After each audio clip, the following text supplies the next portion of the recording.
genau. Alles mitnehmen bei mir immer. Alles mitnehmen. The best fun happens off the screen. Well, I'm so glad I finally get to see you and to meet you, and I finally get to see you in concert. And I can't believe it is the first show ever in Germany since I'm famous. Yeah. God. I mean, I did shows in hair and stuff. Yeah, but that's nothing like this. Oh God. Do you remember what you were doing 30 years ago this summer? Miss Summer. The 30 years ago this summer. Oh my gosh, no. I know what you were doing. What was I doing? You were celebrating.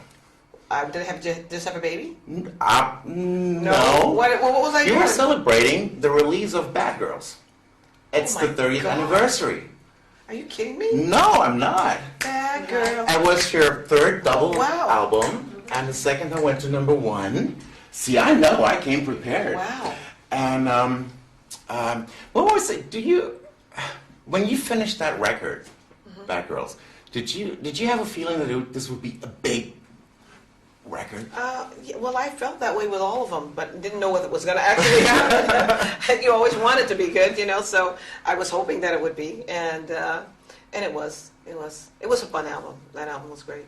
And I must say, I mean, we're talking about. I'm going to ask you about Michael Jackson a little later.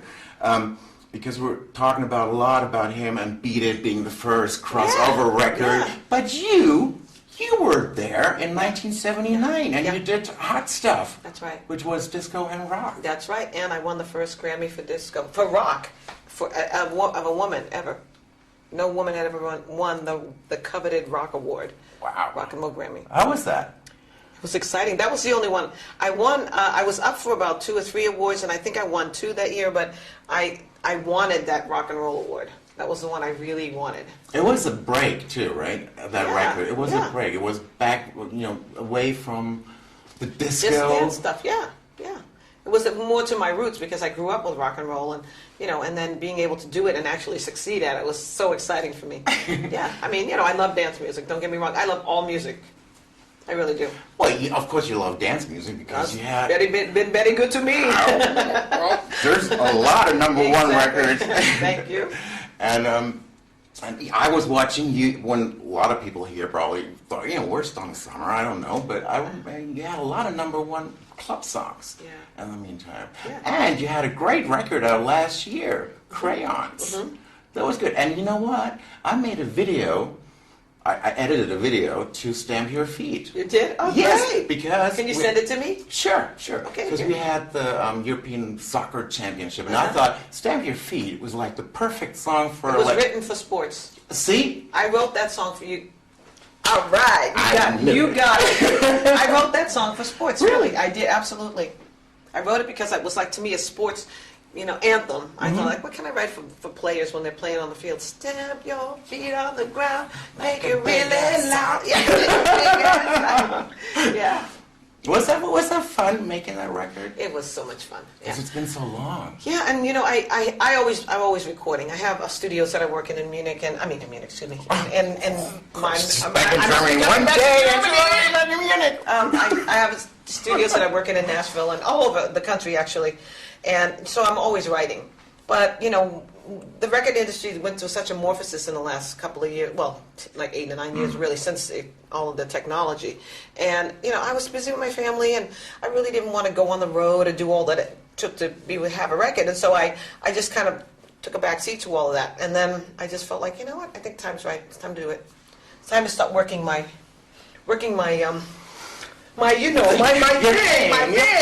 doing my thing. So funny. So how was the feeling when the record was out and it was a success? Yeah. It was like giving birth. Mm-hmm. It was like giving birth. I think which you are used to. Yes. Get out of the operation. You have wonderful, beautiful daughters. They are really beautiful. Yes. But it was like giving birth. And so I think that, and especially after so many years, it was 17 years since I had a new album. And I think that, the anticipation for me, that I actually was writing 3 sessions a day for many months, and I was exhausted by the time it was over with. So I had to literally go on a vacation just to rest from all the writing. I worked with numerous writers, many of which didn't make it to the record. But I still have those songs, and some of them will make it to the next album. The next album. If it's not a you know. I hope it's not going to be another greatest hits album because no. Plenty of those from you. Well, some of those will be out. Some of those will be out, but not from me because that's the record companies do. I don't like that karaoke. No, what's that? What's that weird album that's always coming out? Shout It Out or something? That has nothing to do with me. I wasn't on that. That's not me on that album. Because I remember, because you have like the biggest fan, your biggest fan in the world is probably Kathy, who does the Donna Summer tribute website. Right. And I sent her an email when I knew that I was going to talk, I was going to, send her some stuff. And why was I saying this? Because shout it out. Because she is always talking about this. Because we've taken it to court. We've taken it to court. They pop up somewhere else. I mean, it's not.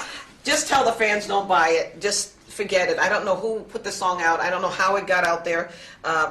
We have an idea of what happened, but what I think is somebody used my likeness and put somebody else's vocal, because that's not me singing on that. It is so not me. I was going to ask. No way, no. No, I couldn't sing that bad if I had tried. I'm so glad. No, whoever's singing just has no ear. It's been bothering me for like 30 years. No, it's not me. And there was no one I could ask. No, now you know. I'm so happy. I really can quit my job now. But don't. No, we need the money, honey. That's true. I work hard for my money. Yes, you do. Yes, you do.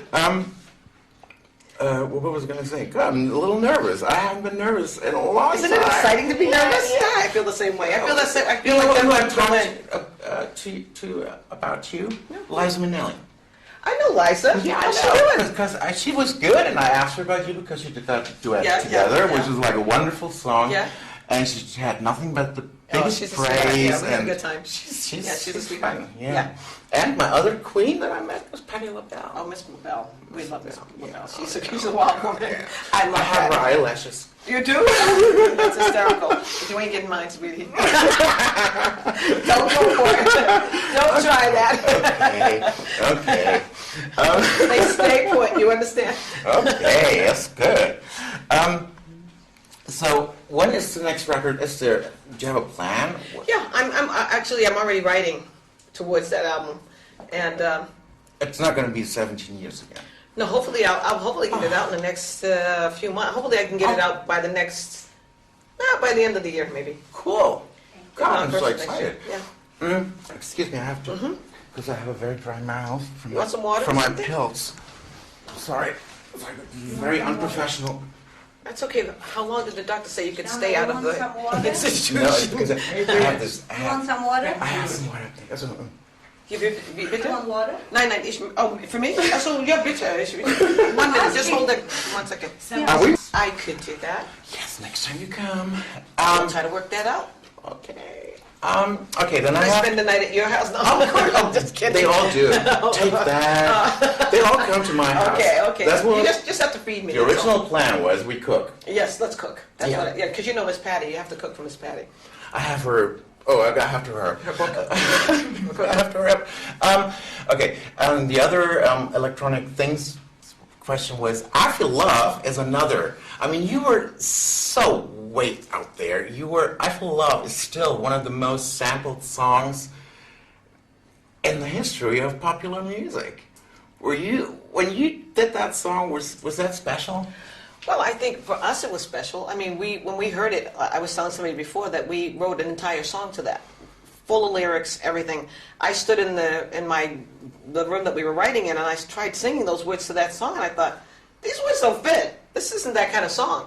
So Pete Bellotti and I, who were working together that day, we looked at each other and said, let's get rid of the words. I said, it's flowy. I said, let's just let it be what it is. It's a chant. So let's just make it what it is and see what happens. And actually, the record company wanted me to have a slow song as a hit. So they put, can't we just sit down and talk it over as the A side? But they put I Feel Love on the B side because they wanted to be able to flip it because they loved that song. And so they put it out. The radio DJs were like, we want a fast song. We want a dance song. So they flipped it, and it was, the rest is sort of history. Cool. And it's still one of the... Yeah, thank you. I love it. We do it tomorrow. It's so cool.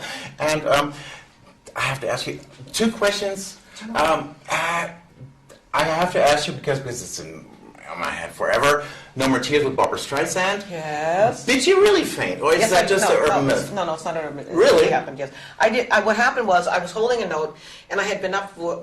I had done 8 shows at the amphitheater, which at the time not a lot of people did, and I was exhausted. And we went out to party the night before, and I was not aware that I was going to the studio the next day. So as a result of just sheer exhaustion, I blacked out. I literally, I was holding a note, and I just didn't have enough oxygen. Boom! I hit the floor. Barbara never stopped holding that note. I don't know. I hold it against her a little bit. She didn't even bother to see if I was alive. And then she held the note to the end, and then she said, "Donna, are you okay?" And by then I was already sort of coming back out of it, going, "Gosh, what happened?" You know. And she was like, "I said, I don't know. I just blacked out." And it's a true story. It actually happened. Yeah. Okay. And the other thing, are you going to sing "Smile" tomorrow? Yes, I am. Oh, good. Well, say so, because Michael? I heard you talk to Larry King, and it was so nice what you were saying then. And what do you? Yeah. Well, we're just so I knew Michael through the years, and we've done different things together, and we've been on different programs together, and so forth. And so I knew his family. They used to come see me backstage and hang out with me. And he was on State of Independence. Yes, and he was on State of Independence. And the thing is that, I get goosebumps because, it's hard for me to think of a world without Michael being there, because he was in show business before I actually became famous. So he's always been there. It's sort of like the Jackson 5 and whatever. He's been there. So for him not to be there it took me I was getting over the flu when all this stuff happened, and I was not feeling well in the first place. And so when all of this started happening, it was surreal. It was just surreal, and I have not. Still, it doesn't quite. I'm like, is this real? I mean, it's so it's weird. a weird feeling, and all the stuff that was perpetrated against him, and all these things, and all the things people say. I don't personally believe all of that. I just don't, and I have my reasons. And so, I'm not saying that he's a perfect human being, but knowing him a little bit, he's just so gentle-natured that I have a hard time imagining him being so far the other way. That would really be Jekyll and Hyde. So I like to believe that he is who I think he is, and so that's how he'll remain in my mind. And so when I do my show, I sing "Smile" because that was his favorite song. But I've been singing that song for so long, and when I found out it was his favorite song too, it just made me feel even more bonded to him. And so I'll probably do that tomorrow as well. Oh, cool. That's nice. Yeah, it's weird. I think he was a kid with a good heart, and the world does not understand that. No. So I miss him too. It's really weird. Can I? One. Because I have my questionnaire. You can say something in German. Oh yeah, gosh, we haven't spoken in German. Yeah, because you speak English so well. Oh Was soll Gott. ich auf Deutsch sagen? Ja, sowas zum Beispiel. Ja, was? Naja, was ist denn auf deinem Nachttisch zum Beispiel? Auf meinem Nachttisch. Wasser ist immer auf meinem Nachttisch. Manchmal muss ich eine Pille, bevor ich einschlafe, aber nicht zum Schlafen, was anderes. Und mein Computer, mein Telefon, meine Zelle, was noch, und Papier und irgendwas zum Schreiben ist normalerweise auf mein, und Bücher sind neben dem, auf dem Boden. Wow. Viele Bücher. Das ist ein ziemlich wilder Nachttisch. Ich habe, weißt du, diese Sachen, was man im Krankenhaus haben, die sind diese Beds, die gehen über das Bett. Ich habe eine voll von Designbüchern. Oh, okay. So ungefähr, so 3 oder 4. Und dann neben meinem Bett ist so ist es. I don't sleep in a hospital bed. Ich schlafe nicht in ein Hospital bed. Thank God. Aber diese Dings ist, mein Mann hat eine Operation gehabt für ein Jahr und ich habe es gekauft für ihn und jetzt I use it because it's convenient. And it's there. Und das ist das da ist. Okay, finish this sentence. My life is. Full of joy. That's a good one. Is that okay? Yeah, that's nice. I hate having this. I know, I'm sorry. Little, I'll I come know. back. I will do Please you. come back. You're festgetackert. Oops. Yeah. So do you want What's this for? Me. Torgen. T-O-R-G-E-N. T-O-R. G-E-N. It's Norwegian. Who steals my bakery? Oh God, I wanted No to. way. I forgot to ask the deep question. Because I was going to ask you, did you think Michael Jackson show business did that to him? because I remember because you were very down at a point. I think